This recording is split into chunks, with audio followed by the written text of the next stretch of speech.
All right, good afternoon. I'm Executive Assistant Chief Larry Satterwhite. With me is Chief Rui Lozano for the HFD, and I also have Assistant Chief Patty Cantu and Assistant Chief Bantin with me. We're on the scene of a homicide that occurred at this building behind us at 3800 Cummins Street. I think it's going to be called the 20 Greenway Plaza building. And the first thing I want the public to know is that we believe we have the suspect in custody. So no one else, we don't believe anybody else is at risk from this individual or this incident. This is what we know. Still preliminary, and information may change, but this is what we know right now. At 11:58 a.m., right before noon, we received a dispatch call to this location for a shooting, active shooter situation. We had officers close, and within 3 months, they arrived on the scene, and immediately, in 3 minutes, they arrived on the scene and went immediately up to the building. It apparently occurred on the 10th floor of the building, and our officers went down there to stop any killing and to protect the public and get the suspect in custody. They did not engage the suspect on the 10th floor, and we started bringing in additional units because we didn't know where he was, but we did believe that he was in the building somewhere, armed. So as you can see behind us, we have a lot of officers on the scene, and we had officers respond all over the city because this is an active building. All floors are occupied by workers that were still in the building, many of them sheltering in place, and we just didn't know where he was, and so we brought officers from all over and went to every floor of the building to secure it, to protect the people on those floors as we tried to find this individual before anything else could happen. This took some time, and the information was still coming in little by little, but eventually we had the suspect's information, and we started going to the location where he lives, or we believe he lives, over at 1625 Fannin, 1625 Fannin, which is a high-rise over there apartment building.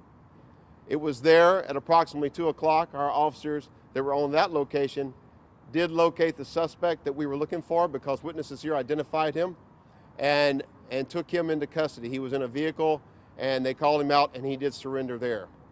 What is his tie to the building? He is an employee, is what we're being told, of the building and working on the 10th floor. Our victim is reportedly his supervisor, and all of this occurred on the 10th floor where they both work. We do not know why he chose to target his supervisor. We do believe he did target him because he passed up everybody else. We do not think this was random, but that he was actually looking for his supervisor and targeted him specifically. And sadly, he did shoot his supervisor on that floor, and his supervisor did pass on that floor. And I'm going to turn over to HFD Chief Lozano to talk a little bit more about that. At this point, our victim was a black male, and our suspect is a black male, we believe. So we're still trying to confirm all of those other things, and again, we just don't know why he did that. For the other people in the building, no one else was hurt as far as we know. They were all sheltered in place and covered by our officers that made it to each floor to protect them. And now, as you'll see, we are slowly bringing them out floor by floor. HFD is on scene, standby to check on anybody that might be having any complications so we can take care of them. Again, this is an active scene. There will be a lot more information to gather. This will go long into the day. Homicide has now got the scene, and they are working on working on the investigation to determine all the things that are necessary to figure out why and make sure this is handled properly. And with that, I want to turn it over to Chief Lozano real quick for a few comments about what they did and what they're doing on the scene. And then after that, we'll take questions from all of you. And then we also have a translation for Spanish by Chief Cantu following the questions. Thank you, Chief. So, Assistant Fire Chief Rui Lozano, the Houston Fire Department was here to provide assistance to HPD to the situation with the shooting. At approximately 12:10, Houston Fire Department Rescue Task Force medic went in under the cover of HPD and pronounced the victim. The victim had a fatal gunshot wound to the head. There was no efforts possible to revive the patient, and then they retreated to a protective posture, and we've been on standby and will continue to be standby to provide any assistance to anyone that is affected by this tragedy. Thank you. Any questions for Chief? Questions? Obviously, murder is on the table there, but what are the exact charges that this man faces, the suspect that is? I mean, right now, I mean, murder is what we believe in will be the charge, but again, the investigation has to proceed, so we'll know that for certain, and that'll all be out very soon. We just, at this point, it's still under investigation. But murder is probably, I would believe, yes. Are there any metal detectors going into the building, or what's the security process floor by floor? So I am not certain of all the building's security apparatus on site. It's a private building, and so I'd have to get that information. Obviously, they do have some camera systems in there and access cards and all of this. Again, this individual was an employee and had access throughout the building, our suspect. So that was the concern, that he could be on any floor until we verified his whereabouts, and we were afraid that he could come out anywhere, and if this was an actual active shooter, then he could have harmed other people very quickly. So that's why we had to flood the building with officers as quickly as possible and secure everything until we could locate him. So did he show up to work this morning and then get So right now, he did arrive at work today. I don't know what time he arrived at work yet today, but we don't have any information if there was any ongoing dispute or problem. Again, that may emerge later. It would seem so, since he seemed to target his own supervisor. But right now, the information is that he was not an employee having problems that we can surmise at this point.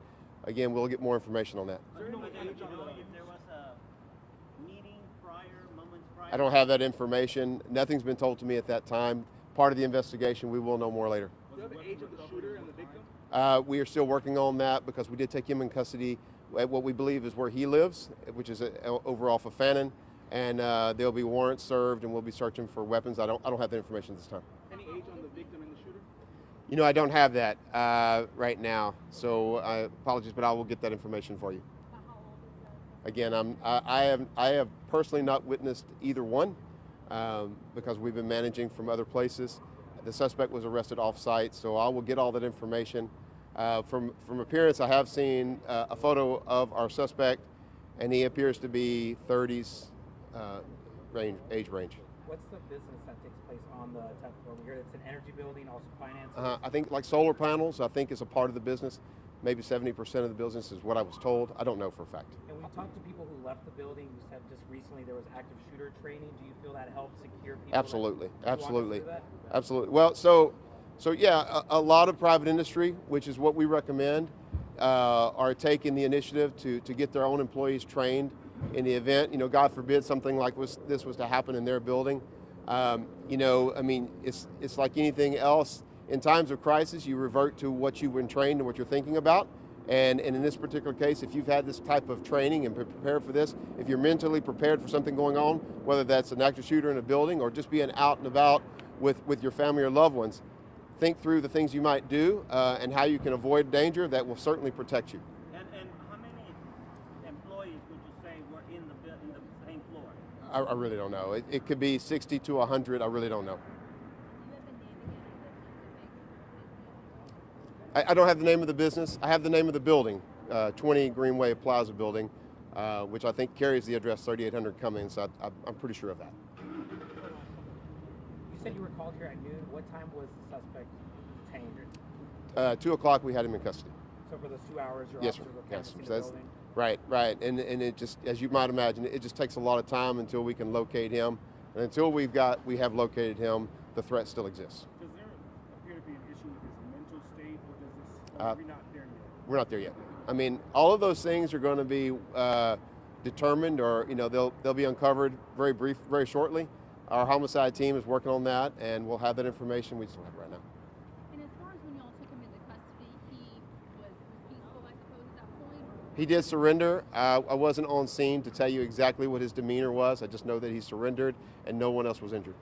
Did he Last confront- question. Did he confront his supervisor in his actual office and kind of walk him there? I don't know that information exactly.